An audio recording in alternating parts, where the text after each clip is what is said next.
تعالوا مع بعض نعمل عرق اللحمه البارده زي ما انتم شايفينه كده، وكمان معاه الرز ابو شعريه. اعملوا الرز اللي يريحكم واللي انتم بتحبوه. كمان عملنا اللي هو الصوص البني بتاعه اللي بيتحط على الرز او بينضاف عليه بشكل جديد ومختلف. هنشوف طبعا كل التريكات والحركات والحاجات الجديده كلها داخل الفيديو. تعالوا يلا هنحضر معانا ونقول معانا ايه بالظبط.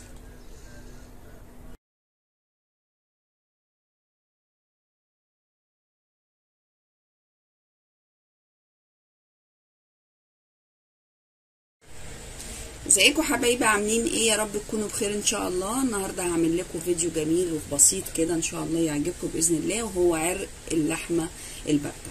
هنعمله بطريقه جميله ان شاء الله باذن الله تعجبكم. هنقول لكم معانا ايه. معانا العرق بتاعنا زي ما احنا جايبينه من عند الجزار كده، او دابحين براحتنا خالص اللي ريحنا.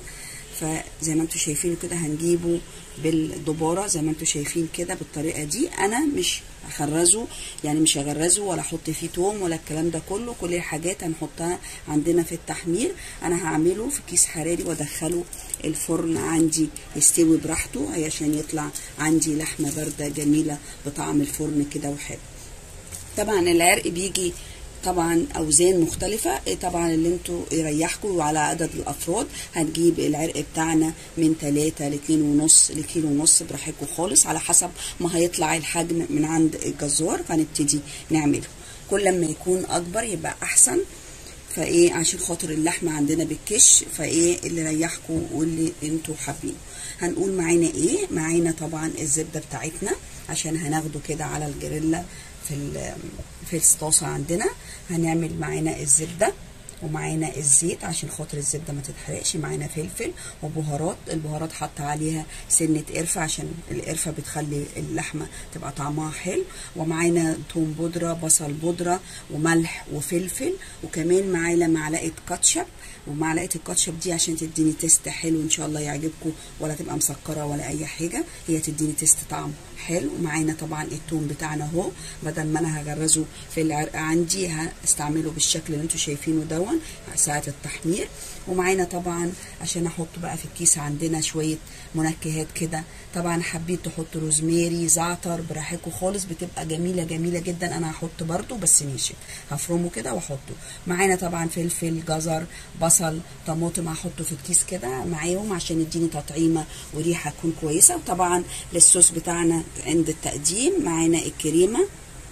عندناش كريمه عشان غاليه، مع كوب من اللبن عليه معلقه دقيق، ونقلبهم ونعمل بيه الكريمه عندنا. لو احنا حابين ان احنا نخلي الحاجه كده اقتصاديه شويه يبقى براحتنا خالص. انا عندي كريمه عشان نعمل بيها الصوص بتاع التقديم، الصوص التقديم ده. حطيت توم البودره، بصل البودره، الملح، البهارات بتاعتي بالشكل ده.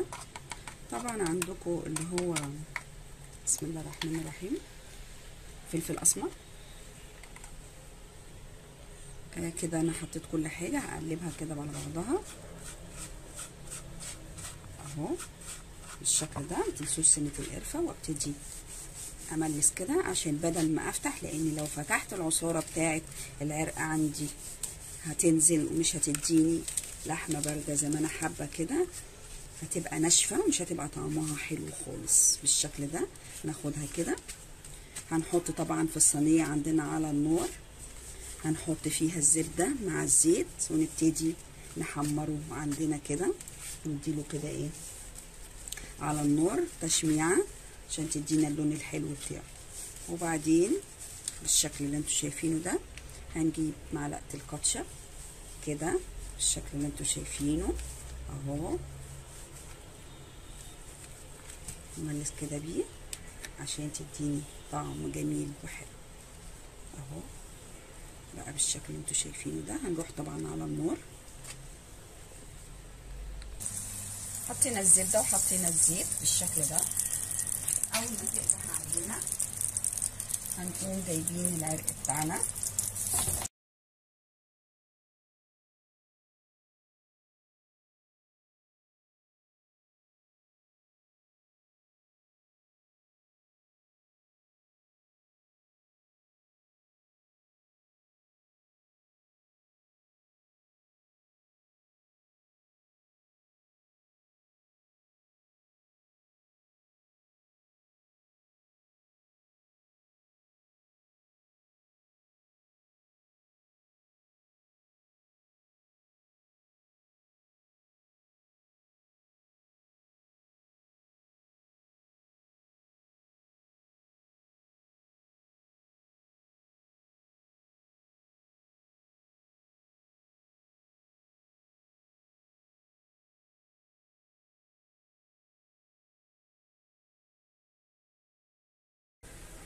زي ما انتم شايفينه حطيته في الكيس الحراري بالشكل ده، وحطيت كل الحاجات اللي انا حطيتها مع الطماطمتين متقطعين عشان تنزل لي الميه، لاني مش هضيف ميه خالص، هستكفى بالخضروات والجزر والبصله اللي انا حطوها وكمان الطماطمتين اللي انا قطعتهم. وابتدي اقفل بالشكل ده واحط يستوي عندي في الفرن، واقفل بالطريقه دي. طبعا بيجي معاه قافل اللي هو بيتقفل بيه، بس انا هعمله كده برفع عادي خالص بالشكل ده اهو، واسيبه كده بالشكل اللي احنا شايفينه، واديله فتحه كده بالسكينه بالشكل ده بس كده.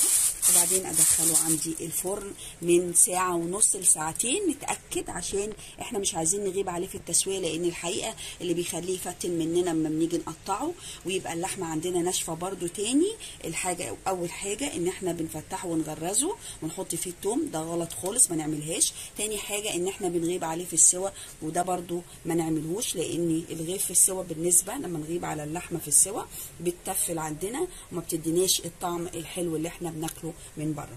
فناخد بالنا من ساعه لساعه ونص نتاكد ونفتح ونشوف، وبعد كده لقيناه تاني لسه محتاج هنقفل برده، بس هنستنى يبرد ونرجع نعيد عليه تاني كمان مره سوا ان شاء الله النص التاني. بس باذن الله باذن الله ساعه ونص بتهيألي ان هو هيبقى كويس جدا، لانه في كيس حراري، فده هيضاعف الوقت ويخليه يكثفه وان هو يستوي بسرعه. وهنحطه في على كام؟ على 200 على اللي انا عملت فيه التحمير. هضيف عليه كمان معلقه زبده كده اهو، وبعدين عايزين نحمر فيه معلقه دقيق براحتنا خالص.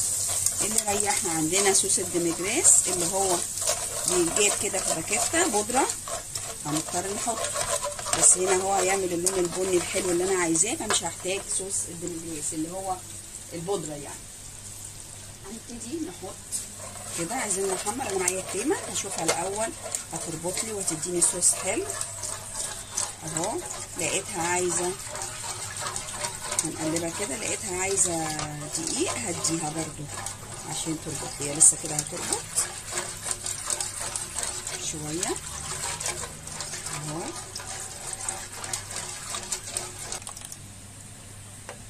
عملناه زي ما انتم شايفينه اهو، وبقى بالشكل ده. حطينا الملح والفلفل بتاعنا بالشكل ده اهو. احنا عايزينه كده مش عايزينه تقيل قوي، لانه بعد ما بيقعد شويه بيتقل تاني. طبعا ما ننساش الملح بتاعه